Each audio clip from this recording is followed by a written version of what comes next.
We walked in over a sign which said, "I am your future." There was another one which said, "You are my future." There is a Yiddish word called chutzpah. Saying, "I am your future," is chutzpah. It's also true. You will need all the chutzpah you can find to be architects in this world. It means nerve, impertinence, a certain sense of panache, all the things you saw in Bob's lecture. And we're here because it's true. We're here because we really want to tell you about us, because we would love it if people here take further what we do. That's the best thing you can hope for. But then we really want you to know really what we do, and it's not what the magazines say. I think you can see that in Bob's presentation. There's a lot of depth of many different sources and kinds, depth and breadth behind talking about signs. But in the book we've just published, the other piece of the title is systems. That sounds very boring. I hope you're going to find that, in fact, it's as interesting as we find it. And Bob has been known to say that in the office, we talk about signs 10% of the time. The rest of the time, we talk about other things. Well, I want to talk about the 90%. I won't manage that either. There's a piece of that 90% that I think is important here. And it's my part of the book deals with several different aspects. Here I want to deal with just one. We make the case that we do land use and transportation planning inside buildings. Now, you have a street that runs through your building. We love to do that. And we say that that street generates uses, not only along it, but from what you put where depends on how big the street is. The main halls and things like that near the entrance and the widest part of your street, and then smaller rooms coming off later from sub-areas and sub-corridors. Well, that whole system of how access and activities tie together is something I learned as a planner, and we've applied in our urbanism, but also in our architecture. I think it makes our architecture a little different too. It gives us many more tools for approaching a building. And that's partly what I want to talk about.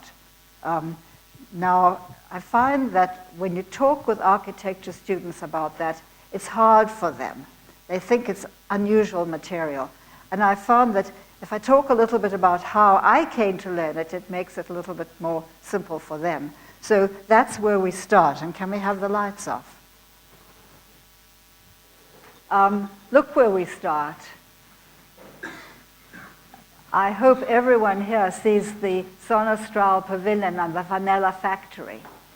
And I took these slides in 1956 when I was just finished being a student at the AA, and at a time when the brutalists were turning back to early modern architecture, and these were much admired buildings. And we came to Holland and we traveled around and we took photographs of this and the outdoor school and the Rietveld house and many other houses.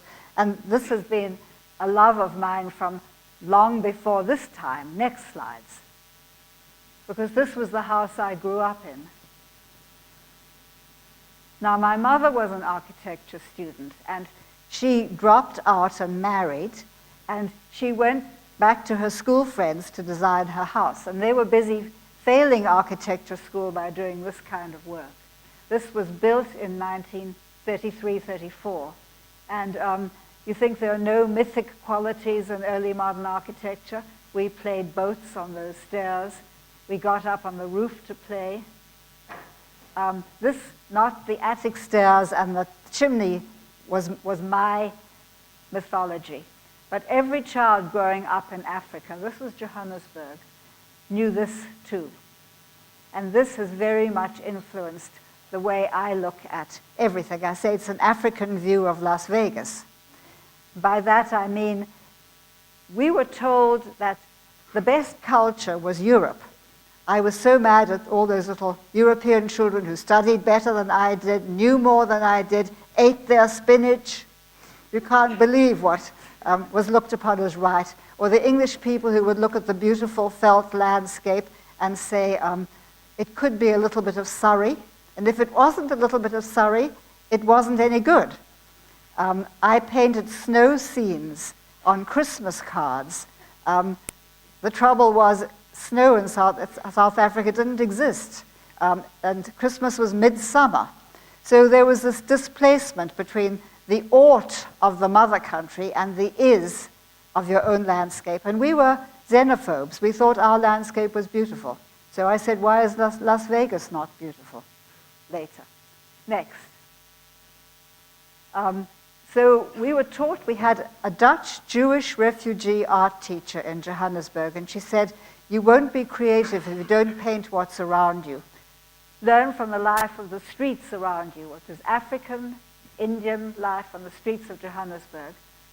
But I came back from England and found this kind of street life. This is a country store.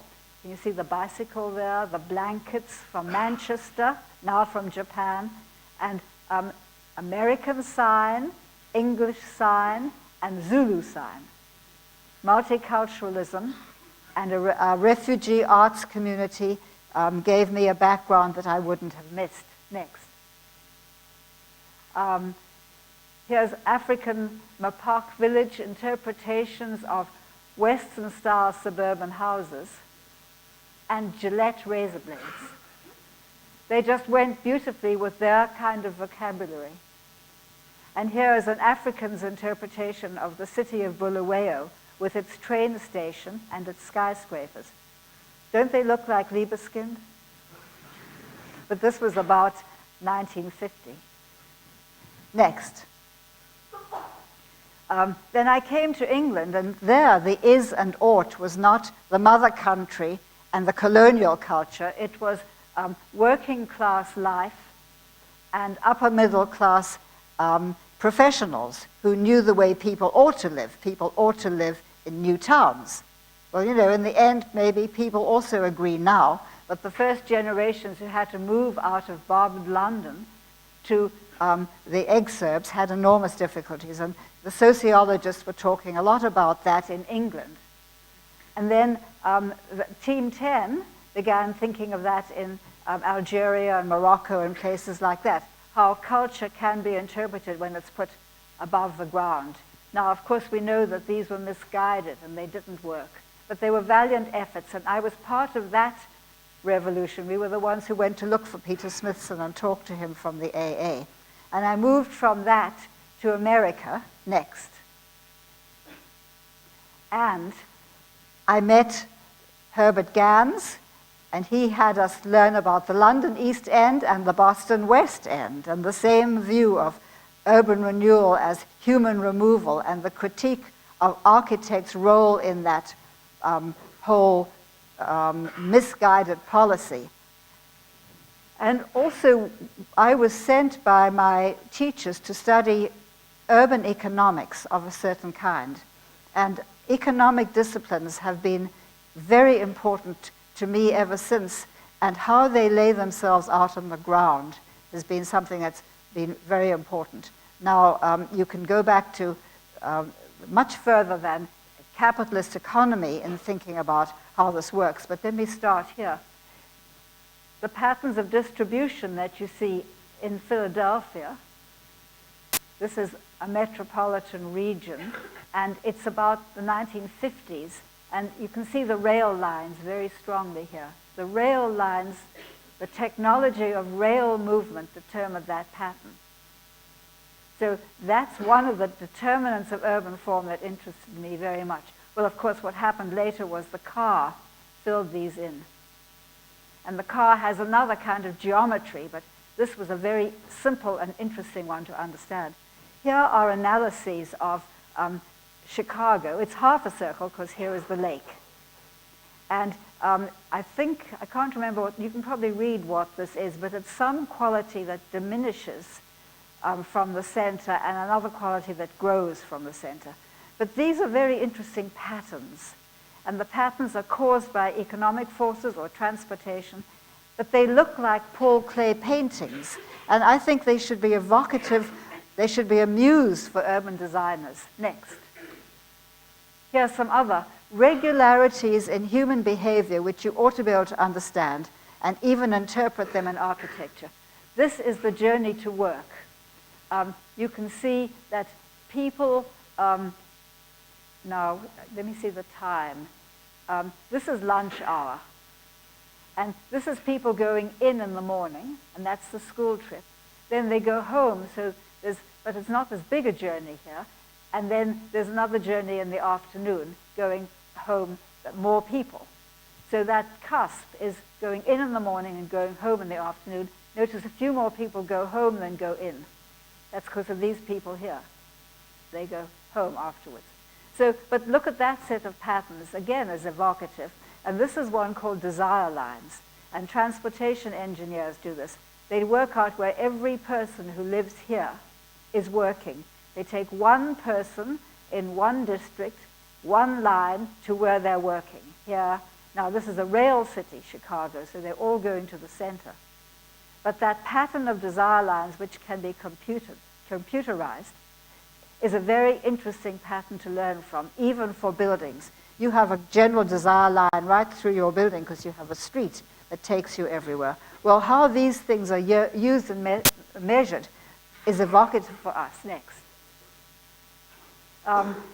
Here is a subsistence economy in Zululand. Look at the kraal and the huts.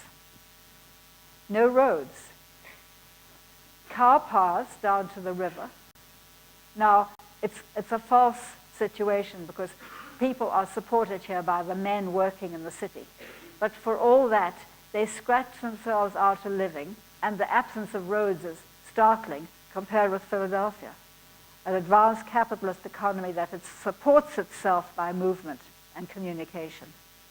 So to say that urban form is determined by economic forces is very clear. It's very clear to illustrate it in this way. Next. The people who worked this out started out as rural philosophers, and they said, a man called Venturi, here he is, he said, I have a farm, and I notice near the market I grow things which cost a lot to carry and must be urgently sent to market, like strawberries. Here I grow potatoes. Doesn't cost too much to trundle them in a cart, and they last. And he evolved a concentric theory, which was taken up by sociologists in Chicago. Half a city, one half wouldn't be there, but concentric circles of influence. Then other people began to say that influence, when you have a movement system, it makes the circles move out, as you saw in Philadelphia. And where you have a university, they don't go away, they distort around it. So there'll still be pressure here. And then they began to show also what they called rent tents. High rent here, near the center, lower and lower. And of course, that's like the skyline of New York. That's when I drew those slides, before the World Trade Center came here, broke the pattern. That was the early pattern of New York, with a high rent district in the middle. So these, again, are all dynamics that one can respond to. If you're trying to draw order and design out of reality, it's a sort of a finger moving system. You're growing something from inside, not imposing it from the top. Next. As students, we took the Lancaster County, Pennsylvania, and we analyzed a farming district with a central place and sub-areas, and this was half a day's journey by carriage. That was a full day. And we analyzed these, and to follow the patterns that Kristalla and Loesch evolved by looking at parts of Bavaria. Rural districts, agricultural districts which are flat, evolve these patterns of sub-market areas and main market areas and agricultural land. But then so do cities. Next. This is Philadelphia in 1958, when it was still a very full city.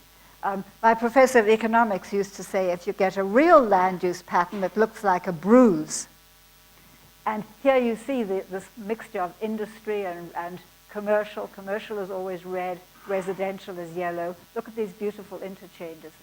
Fabulous patterns of this sort. Now, this is only the ground floor. Put all the floors above each other, and it's almost unreadable. Here's Lou Kahn, interested as we are in pattern, analyzing the movement patterns here.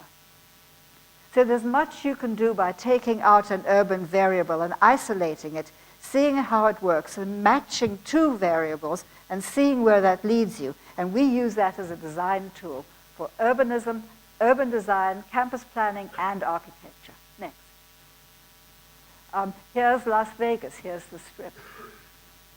Here are the different casinos. That's a golf course. Well, we poured over this. And there's a downtown. We took every single sign on the Strip and we listed it. Here is the Stardust Hotel. There is its sign there. The traffic lights. That's one way to get the feel of that city. We did a lot of mapping of this kind in Las Vegas. Next.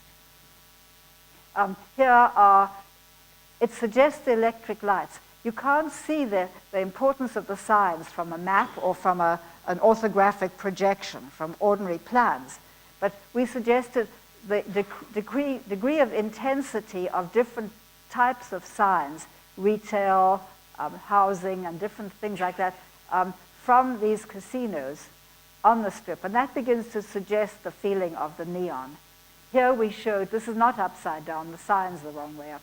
Here's that strip. Here's the Las Vegas Strip, and here are other commercial strips. And you get the feeling again of this complexity and the huge change of scale as you leave town. The city line is there. Next, trying to discern what these orders mean. Here's another interesting one. Here are the churches in Las Vegas. Now, there's as many churches as there are in New Haven, and yet Las Vegas is much newer. So some people say that's gangsters with a bad conscience. But look at that pattern. It's the normal distribution you'd find one way or another. But here are wedding chapels. They tie very much to the Strip. Understanding these distributions, again, gives you a feeling about urbanism as an architect. Next. Here's a land use plan with its traditional yellow for housing, red for the strips, blue is for institutional. Then we did the same thing. You see, these are the plans of the casinos, and they're very varied and very different. But if you do them by their land use colors, that's the gambling area, and here is the patio, and here's the housing. Suddenly, you see that when you come in, it's always the gambling first. Most hotels, you see the registration in front of you. Here, you see the gambling. And then the patio is always, you have to go through everything else to get to the housing. And then part of the housing is around the patio for atmosphere. So this helps you analyze architecture too. Next. At the same time as we were working in Las Vegas, one of our social planner friends came to me and said, Denise, we don't think much of architects, you know that. We think you're part of the problem. But you seem to be sensitive because, look, you can like Las Vegas. If you're not trying to neaten that up, maybe you won't try to neaten South Street up at the expense of the people there. And whatever I feel, she said, about how you should conduct urbanism, I think we should be looking for jobs and education. But these people are going to be physically out of their homes because there's an expressway coming here. So we had to produce a counter plan to the expressway. So now we were analyzing pedestrian commercial. And they would accept us. This is mainly a black community here, but many other communities in the 2-mile length of South Street. They would accept us because Bob's dad had been a fruit and produce merchant on the street. So there's still a Venturi shop here. Next. Well, we said it's very picturesque, but there's a lot of poverty too. And we made recommendations for just using one block. And here's our attempt to do land use mapping, which shows ground and second floors. And we said, put one-stop shopping for social services here, and then around it, institutional and residential uses, and a few commercial uses, and government intervention in this block, which we show by vertical lines. And we think there'll be a private reaction, which we show by 45-degree lines. So there's a kinetic in here. And one thing you notice, we haven't drawn any buildings, partly because we're moving into existing buildings, but also because the character of the buildings at this point isn't what's important. It's the mixture of uses and the process and the kinetic between public and private sector we're trying to show here. Next. Then one of my professors at Penn used to say, you would need to control much less if you would think of everything that the public built, all the streets and all the public buildings, as producing a framework for the private sector. Now this was a plan for Chandigarh. We took Le Corbusier's program and we made plans for an Indian city, mainly of very low-income people. And these were not streets, they were irrigation ways. You know about this in Holland. But because of the monsoons, the best thing to give a low-income population was drainage. Then they could build their own houses within here. And the framework of the community facilities was what existed in this area. He called that a capital web. There are shortcuts for pedestrians through it. Well, that turned us to understanding about a public structure on this map by Noli, made in 1748, for Rome. All the streets are in white. All the public buildings, i.e. the churches, are with their pochets, their plans shown in black. And all the private sector is hatched in gray. And look at the sense, again, of an orderly public sector that you can evolve out of this map. Ever since we've made a Noli map for every campus that we work on. And now that the buildings are digitized, you can quite easily produce their pochets. And it gives us a real feeling of where the movement systems go and how they serve buildings and how the buildings relate to the tissue of circulation. Next. So here we made a Noli plan of the Las Vegas Strip and its public sector, which is not public, it's public-private, the casino inside. It's as if this was a pilgrim's way, like in Rome, and these were stopping points on the pilgrim's way. But now the pilgrims are gambling, not praying. Then we made a Noli map when we were doing the National Gallery. Here's Trafalgar Square. This is the public sector here. There are actually more public buildings we didn't have the plans of here. And our building adds on with a grid similar to this grid, except more modern and smaller and lighter weight. And meanwhile, you can go from Trafalgar Square through to Leicester Square past our building. So that one of our earlier methods of analysis was public and private in the square. There's St. Martin's. Next. But we then took that same analysis inside the building. This is the public sector at the ground floor. There's a major stair up. It takes you to where you can have a cross access to the rest of the building here. Here's the shop. And here's a piece of pochet, which we use as shelter from the rain. You come in here, and here is that billboard. And then here's the other facade inside. Between the two is the open space for waiting until the building opens. And here is our Peace Park. Next. You can see the circulation that comes through the street, through the building, and then here a more distributed street. And again, we say these are the equivalent of the private, or of the public and the private, and the major street that came from downstairs up to here. And that view here is this view here. And that's our, it's a trompe-l'oeil. It diminishes in size to make that perspective look longer. And it's a miracle that this painting had exactly the same arch as the building. Next. Public and private. Now, more analysis on university campuses leading to designs. Penn's campus is lovely in that it is a garden, but it's in the city, and there is the city. some high-rise, and a lot of historic structures.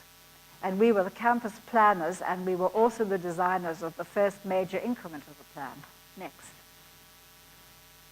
So as campus planners, we analyzed the various sectors.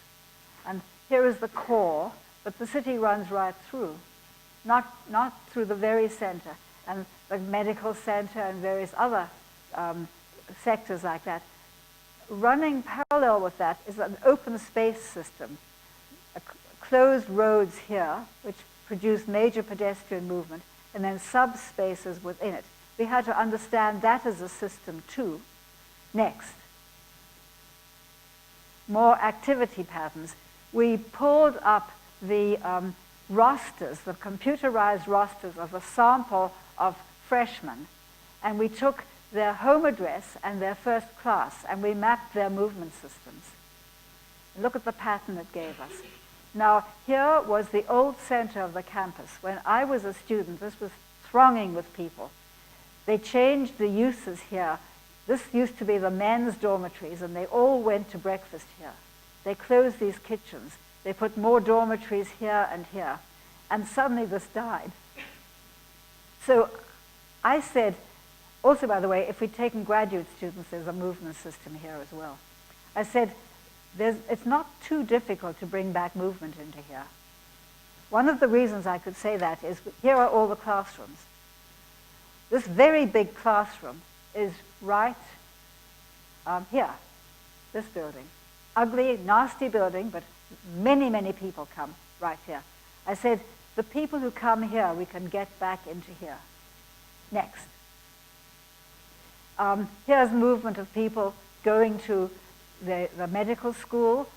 The other movement was coming this way, but the graduate students were coming this way. I said, instead of sending them straight through the stairwell here, which is nasty and dark and it gets iced in the winter, let's close that up. We can put buildings in there, student activity areas. We can put a study hall, one open at night here. There's enough people who need to study here, and they need a cafe too. And then people will come this way, and that will revive the space. And so will these people. Then we'll open up all this space, which was the original student union. We'll put student union space here, and here, and here. And then we'll have a student union precinct rather than a building. And here you see the plan, our Noli map again, with all these spaces which tie into the student union shown. And here's that study hall. People can come by here, and that's a bright beacon of light at night. Next. And here you see it. The Wynn Commons, which was the open space outside the student union. Can you focus this slide? And it's full of people. We say if you give a student a bench, they will dance on it or lie on it, but they won't sit on it. So we give parapets instead, and edges and things like that. And here is an amphitheater, if you like. Mostly they'll eat their sandwiches there, and they study there. But if someone comes and talks here, they become an audience.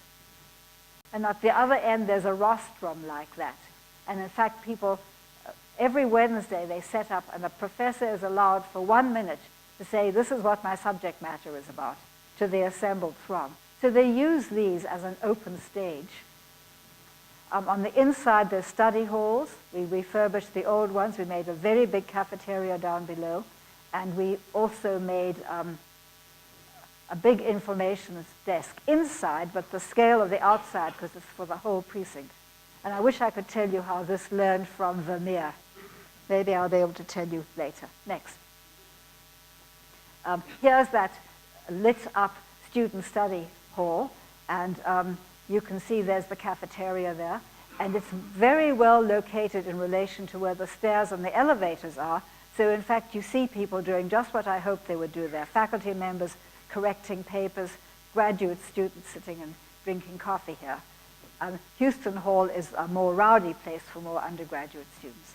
And we also redid the very beautiful main auditorium of the university, taking away its side spaces that didn't work and making this work acoustically by means of very interesting acoustical techniques here. And then using the side spaces, we produced a little coffee shop and a little performance hall with a very high volume. There you see the rake of where the seats used to be once.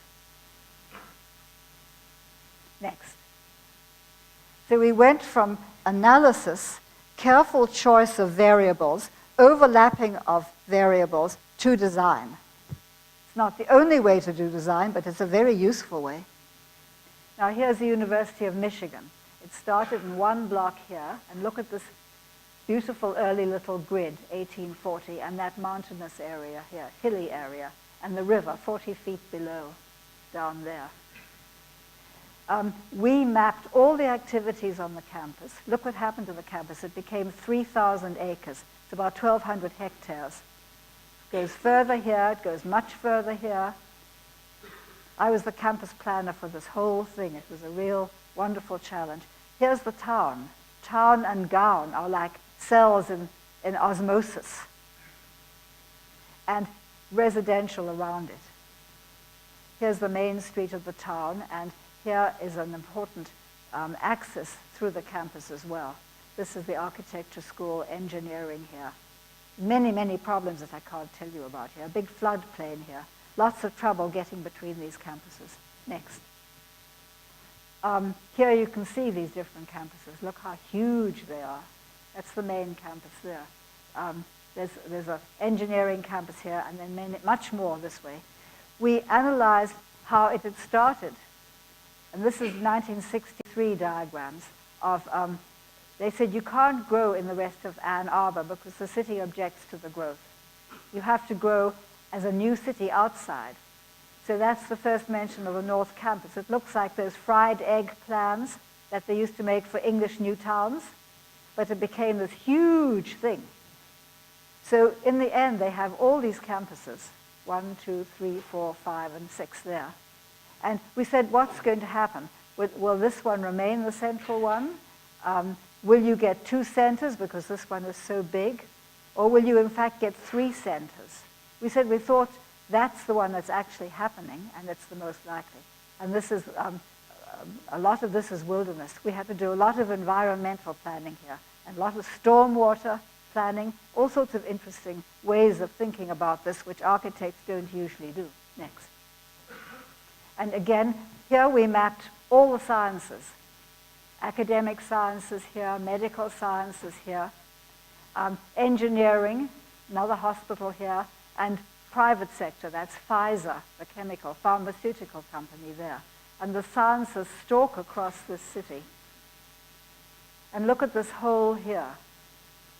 Now we were analyzing the topography. That was an old lake, an old crater, right there.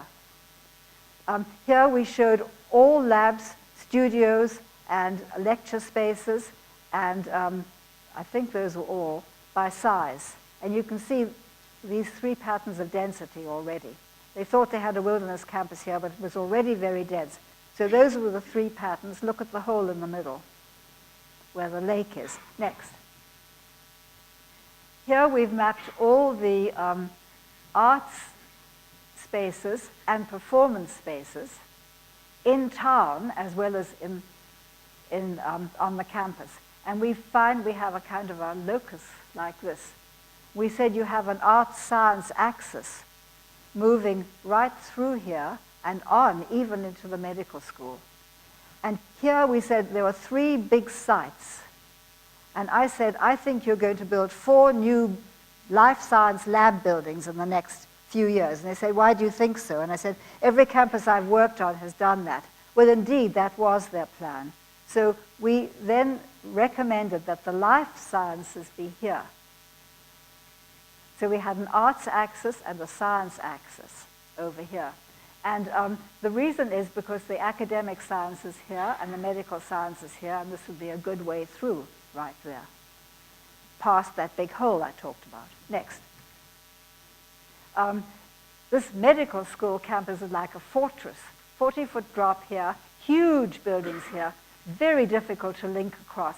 And I was getting emails from doctors. Doctors communicate enormously. They're very emotional. They're always going like this at me. So they were saying, I take my life in my hands when I go across the street. And it's full of buses here, buses coming from that campus. They almost kill me when I try to go there. Well, many campus planners don't look at topography. But we learned that this hole here are the buses coming. There's all the movement systems. This is pedestrian, but a lot of this is bus. The level here and the level here is the same level. Then there's a drop in the middle here, and that road goes by on the drop. We said we can take a bridge right across there, and it wouldn't even have a hump on it. Like this one here, it's a straight bridge, but it goes across the road. We can take people from the sciences here, and across like that, and they wouldn't even know they're on a bridge. Next. Now, we found that Olmsted in 1916 said, you have a problem between this area and this area. You can't cross. And we found in 1963, JJ&R said, we need some connection here, but we don't know how. I call this their ectoplasm. Next. We did our Noli map. Noli didn't have to deal with parking spaces. Here's our lake. It's a great big parking space. We showed every building and where every building entered and every pathway on the whole plan, not just the ones architects like, the sidewalks, but and everything. It looks like macrame. It looks like knitting of some sort, and it really does knit the campus up. We said we need to produce more macrame across here, linking this area. Here's that big hole. And here is the power station that you see there. And here is a road. Here is the power station, sorry. Here is a road. We said with this road, there's much we can do. Leads to a parking structure here. Next. We did what engineers do. We drew desire lines. We said people need to come from here to here. They need to come from here to here. They need to come from here to here. We missed one, that one. And now we designed our project around the desire lines. So here's a life sciences lab. Here's the science instruction building for undergraduates. Here's a commons building. And then it goes on and toward here. We also showed how they should do another lab there. And it goes on to the medical school. And here is our medieval street system, or our macrame. It's all at one level. Goes across the roof of the parking structure and then down onto the road there. And one of my great prides is, well, I saw this great big hole, and I thought I caused that. There's a thought that as an architect, you have something in your head, and then you see a huge hole. Now, the next thing is that I was told that the construction fences are all around this thing, but people have found a way through already, and the bicycles are using this before even we're ready for them. So I knew it was going to work, and that was marvelous. Next. And here you see a study of linkage. Via this system here, you can go, blue is for the sciences, red is for the arts. And this point here, we think of it as a marketplace, a medieval marketplace where streets cross and where something intense happens. But it's a marketplace of the mind, the meeting of minds.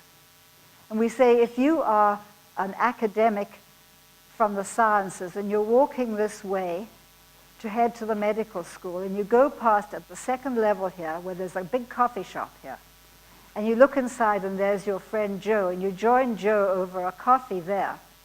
And where will the next Nobel Prize be gestated?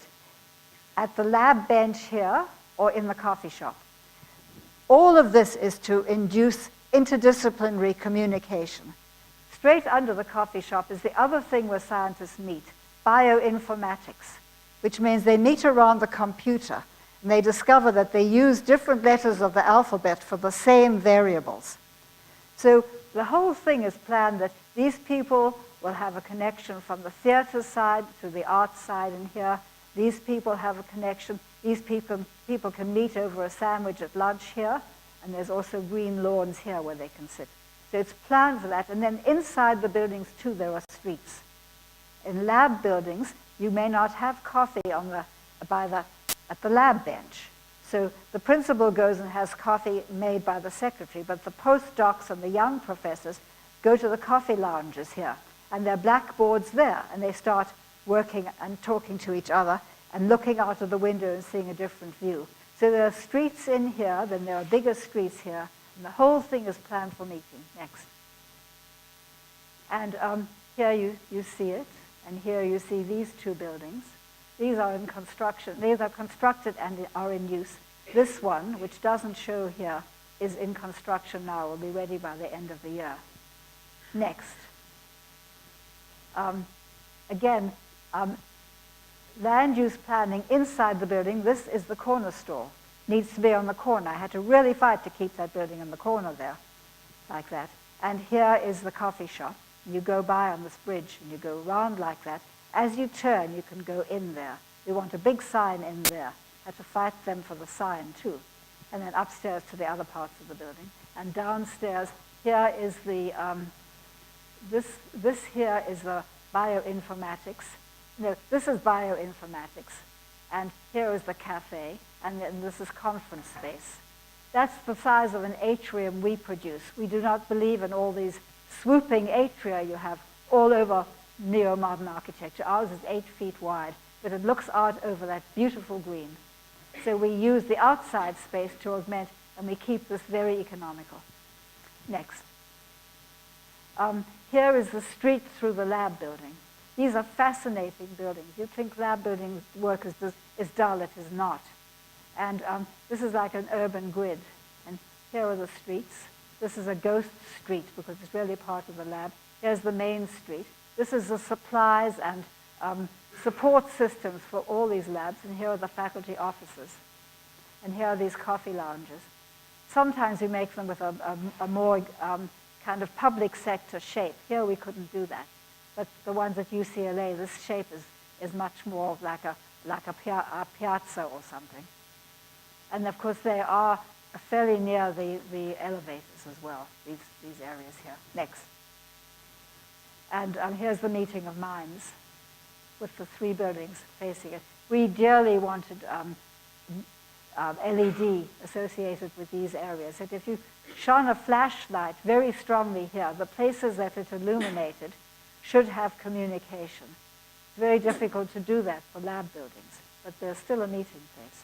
And here you see these buildings. These are built, and that one's in construction. There's the bridge going that way. Next. It's a very, very large project. This is a much smaller campus, Brown University, and they asked us to help them with campus life. Now, their theory is that 15% of a student's time is spent in classes.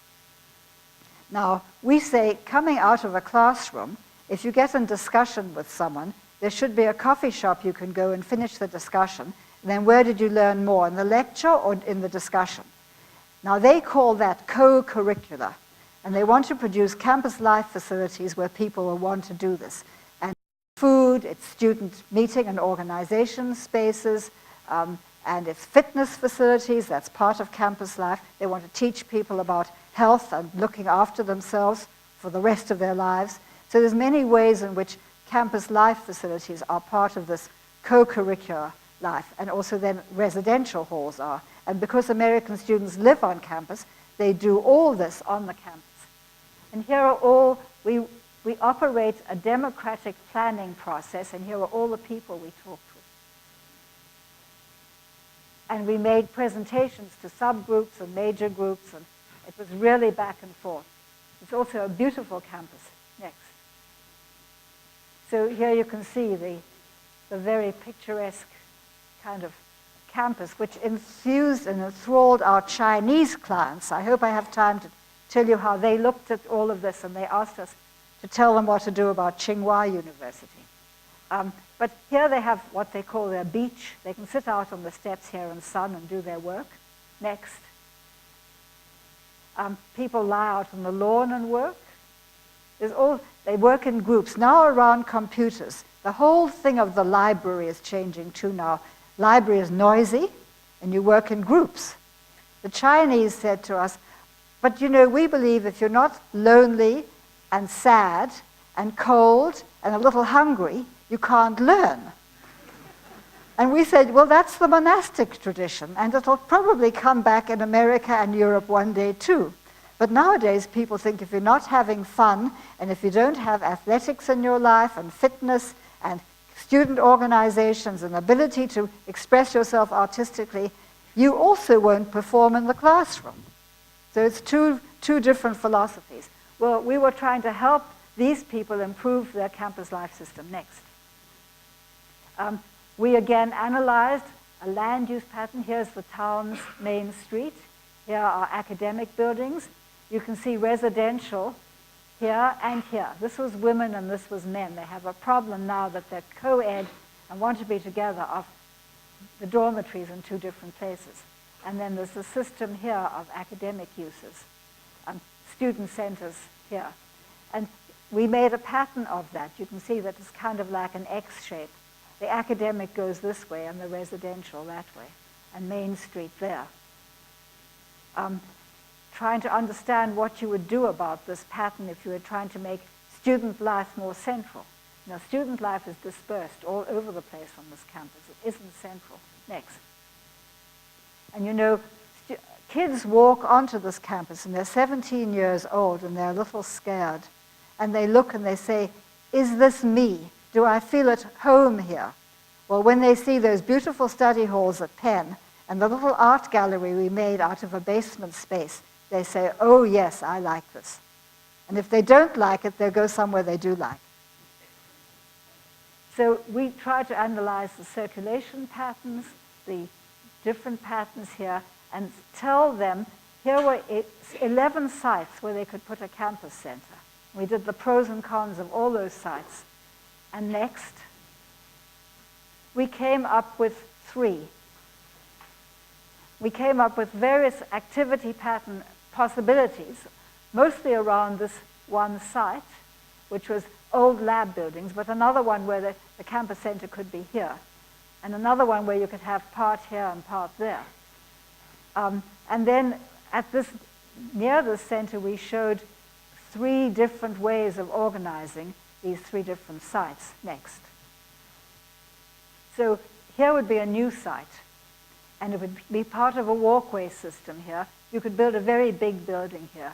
And we said, keep this for a lab building, because academic campus center sites can be filled into old space, and that makes nice campus center space because it's got patina. Here we said you could put campus center into all of these buildings, but it would be very expensive. You could roof over this area, and you wouldn't quite know what you hit when you started opening up these spaces, and you could have delays and certainly extra expenses. So keep that as a very interesting project, but don't do that for your campus center. Next. And one we recommended was this one, where there are 3 old lab buildings and an open space in here. We said you could roof over this space. The orange is campus center-oriented uses around a cafe. This is like a town square inside. And here are uses oriented to the street and to the walk. So we zoned the building according to what came at it from outside. That's another thing we like to do. We made a new entrance off this beautiful Lincoln Field here, a big undergraduate entrance here, and we never forget to think about service access. Very important. Otherwise, service vans will go on your pedestrian paths. And then we produced an indicative design for them of this. Here, next. And we said it means sliding between these buildings, an extra building here. And you'd come into it off Lincoln Field this way. You come into it in this direction also from the walk. And what you'd hit would be a very simple but tall building with clear story light. And as you stood here, you look up. No, I'm sorry, you come in this way, and as you stood here, you could look up and you could see through this to the sky. It's important to see the sky. As you look down, you'd see sunken seats, and there's a town square. And you look across. They had no place to welcome Gorbachev. Gorbachev came to visit, and they had to have 1,500 people. They had to put a tent on the green. Brown doesn't have a big enough place for Gorbachev. So we said, look, we can't give you a place for Gorbachev, but we can give you the biggest place we can. So we gave balconies around here. And this space can have lots of seats in it, and here you see it.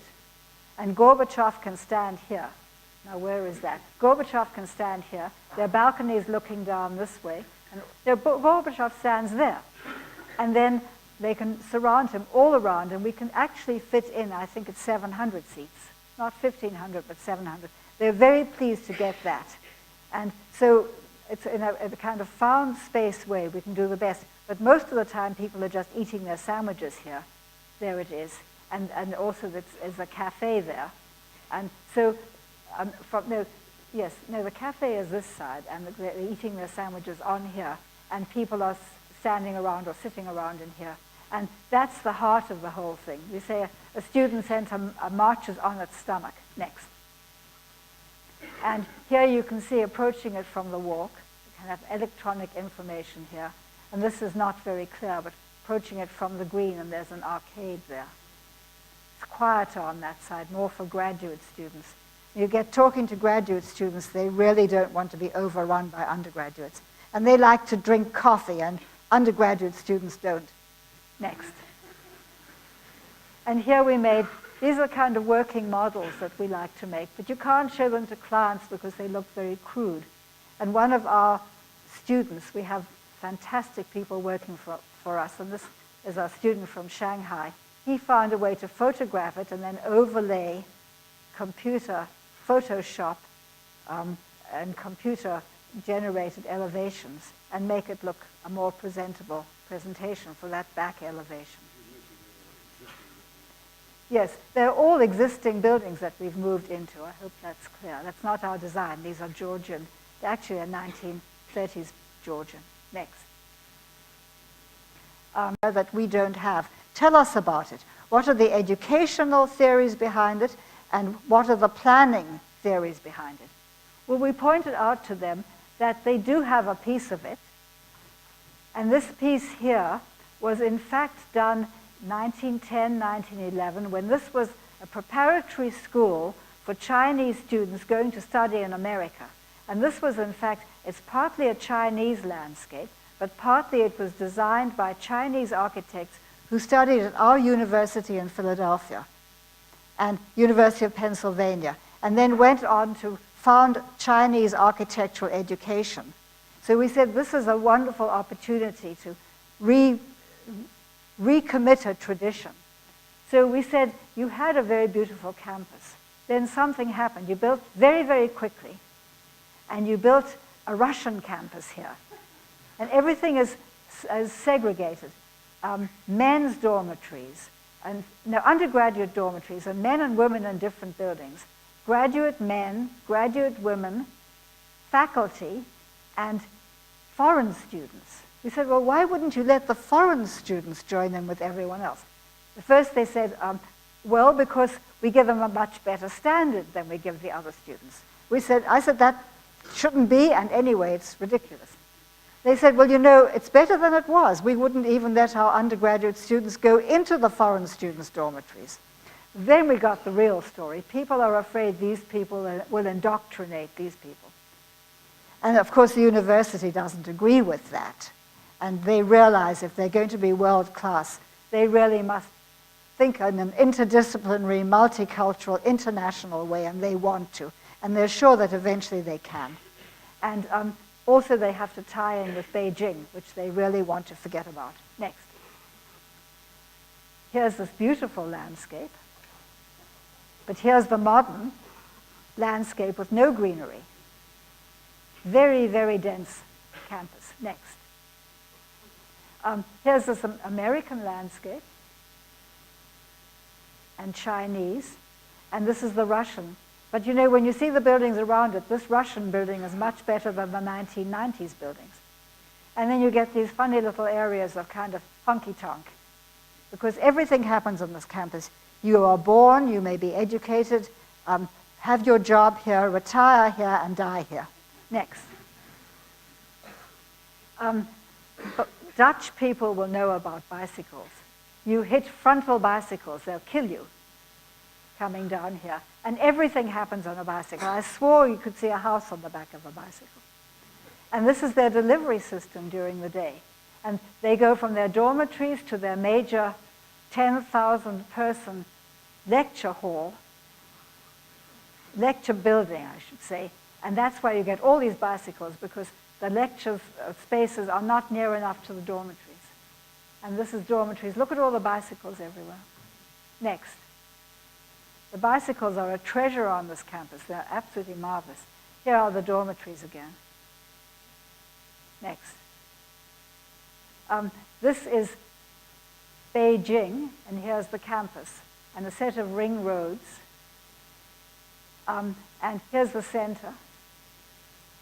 And there's meant to be an arterial going right through the campus. And they show it dotted on their maps, and they believe they have a standoff with the city. We have found maps where it's not shown dotted. We say, watch out, the city may not agree with you. And it's over here somewhere. We say, why do you need to go that way? Look, you've got park over here. You can, in fact, go around that way. So there's a lot of transportation-related questions that we are able to deal with because I'm trained in that kind of work as a city planner, and I can work with transportation engineers and think through the basics of it before I need to hire a transportation engineer. Next. So here is the activity patterns of the campus within those of Beijing. Here is their transportation plan with this arterial. They expect it to go underground. Even if it did, it would wreck the canal system that comes through here. And we don't believe they will do that. We think it'll take it right through. They believe they have a standoff. We say, change this road so it won't go through. Next. Here we put all the uses, academic uses, dormitory uses, student center uses. And here are all the different landscapes. These are private, more private landscapes. This is the major symbolic landscape of the campus across here. A little bit up there. Next. Here we showed all the academic facilities. They go in a band, you can see across there, and the residential on either side. This is an amusing diagram. It shows the bicycle movement system. It starts up here, and they have to go down to here, so it gets more and more bicycles this way. Here is the place where the landscape is, and here's the place where the students are. And in fact, it's just as well, because they will not let them walk on the grass. They say, we're too many students. Now we say, students should lie on the grass and learn. They say, there will be no grass left. Next. Here you see very segregated uses. Economics here, science here. No, it's engineering, I think. But a plan for a humanities campus here one day. And so the whole thing is rather disconnected. The students can get to lectures, but other connections don't happen. Next. Here we show the road system, and I can't go through that whole story with you, but this is where the automobiles go mainly, with gateways. And here's the pedestrian system. Again, more knitting or macrame, very interesting, complex pattern. Next. Here's our team at work. Here we show the symbolic landscape, abstracting variables, and you can just see it, the contour lines. We had to put the contours here, but now we began to learn this water here is because the stormwater comes this way. This path here could take more stormwater here. We can bring landscape like that. Next. Here is their stated intentions to change this campus. One day they will replace all this with a humanities campus. These are buildings they intend to change. They intend to build a big new building here. These, we think, are buildings will not change. Here, it's not clear. There's a lot of open space here. We say this is our area for working for a new campus plan. All the pink and the light pink.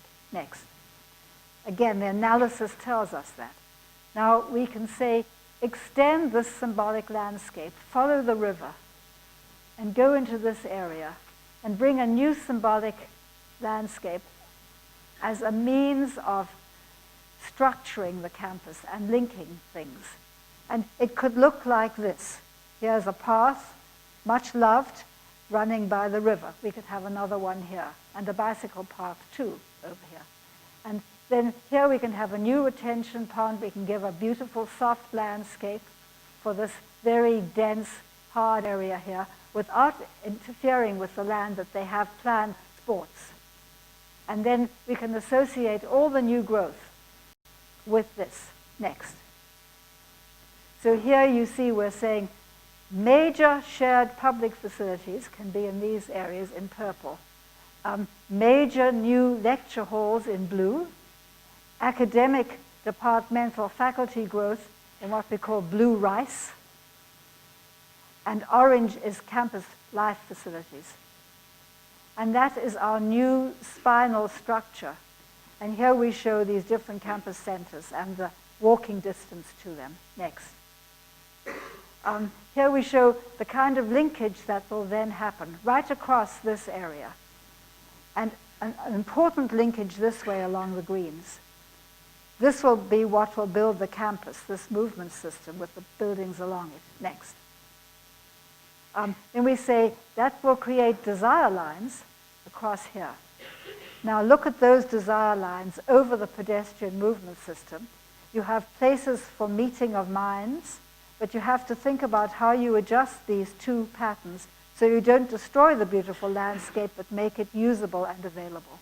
So that gives them a nice statement of their problem in the future. Next.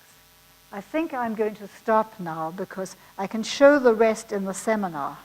Is that all right? That would be fine, because I would want to ask, thank you very much, but I would also give maybe a few minutes time for the audience maybe to have some questions. Okay. Well, while this is up, I'll just tell you what it is. That was the bicycle paths that you saw. And when we reorganize the campus and we bring classrooms here, you see how the bicycles will be here now, and the bicycles will be here. There'll be now room for the cars without making the street system bigger. Okay, now we can put the lights on.